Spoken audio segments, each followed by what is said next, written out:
I mean, obviously that's not a team you ever want to lose to, and it was certainly a very close game tonight. What was kind of the difference you feel? I think the biggest thing was just our energy and our sense of urgency. I think in the first 45 minutes we severely lacked a sense of urgency. First 5-10 minutes of the game was all right, and then as we got into things, Racing got themselves into a really good rhythm, and it took us a little bit too long to respond.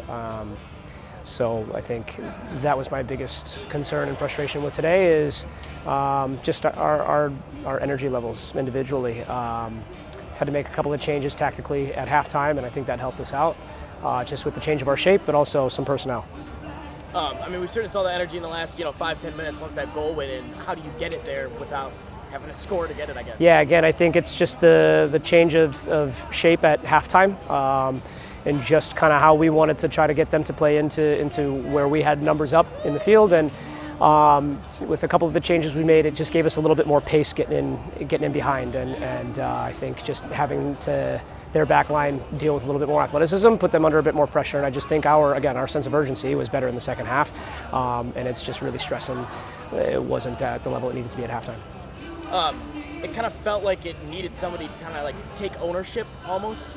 I guess first, did you kind of feel that, and like who can you look to do that in the future? Yeah, I think it was a really big thing to have Emily Edwards back tonight. Her voice is obviously very, very loud. She's been a great voice for us all year long. It's challenging in here when it gets as loud as it does. It can be challenging to hear.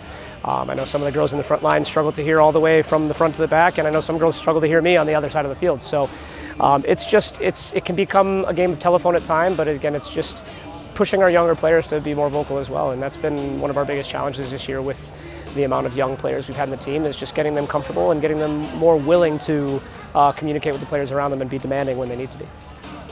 You've got a chance to end the season on a high note on Friday. What does the week look like between then and now? Yeah, it's just rest and recovery after tonight. It was a hard game. We got players that are in and out, especially with this time of year. Players getting ready to report back to college and things like that. So, again, I think the final message to the team at the end of the night is, look, we're perfectly capable of performing at the level we did for the last 15 minutes of the game, but we have to start Friday on the front foot. We can't come in and wait for the game to come to us, and we can't wait for something to happen for us to react to it. We gotta carry this momentum into the start of the game Friday and go from there. Obviously, you did a bunch to honor Grace Barr tonight. Just kind of a word on her and kind of what she's left here. Man, I can do that without getting emotional. No, Grace has been absolutely fantastic. Just as a player, as a colleague, as a coach in our club. The impact and the imprint that she's made on her teammates, on our coaching staff, on the players in the youth academy here, it's invaluable. And I think she'll be someone that's remembered here for a very long time, and will certainly always be welcome back. I asked you another one and asked you to not repeat after me, but start this with, in terms of, with regards to Indy 11, Grace Barr is?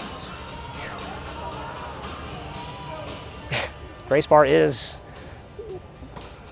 the girls in blue. She has helped build this team into what it has been over the last few years, and just with her quality of leadership and her personality and how outspoken and how outgoing she is, how energetic she is, and then on top of that, just her ability to flat out play the game.